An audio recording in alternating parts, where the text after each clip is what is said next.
شركة الرائد لماكينات التعبئة والتغليف. النهارده بقدم لكم ماكينة فاكيوم موديل 601. الماكينة دي بتقدر تشفط لي الهواء من الأكياس، سواء البن، الشاي، الحلويات، الفواكه، الفراخ، اللحوم، الأسماك، الرنجة. بتشفط الهواء من الأكياس عشان تقعد فترة طويلة للتخزين أو التصدير. وأهم مميزات الماكينة إنها كهربتها 220 فولت، كهربة البيت العادية. مميزات الماكينة إنها الجسم الخارجي من الماكينة السلسلة عالي الجودة. نقدر نتعرف على الماكينة ازاي بتشتغل. عندنا زرار الفاكيوم هو للتزويد او التقليل على حسب المنتج بتاعك. ممكن تزود او اقلل على حسب ما انت عايز. زي ما انتم شايفين كده، الثلاث عدادات دول بيتحكموا في زيادة الفاكيوم او تقليله. طبعا انا عندي منتج هنا زي ما انتم شايفين كده اهوت.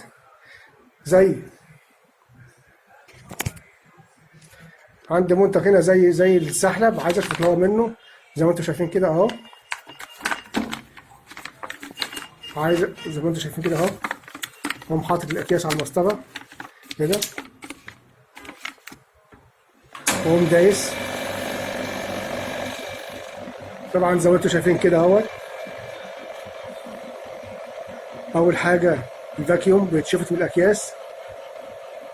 تاني عداد اللي هو اللحام، بعديه تبريد اللحام زي ما انتم شايفين كده.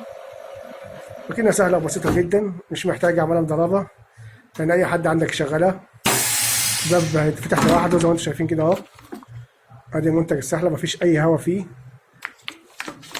اهو. ماكينه مش محتاجه عماله مدربه، يعني اي حد عندك يشغلها. مقدمه من شركه الرائد لماكينات التعبئه والتغليف، فرع حدائق القبه. كان معكم فني صيانه محمد صلاح.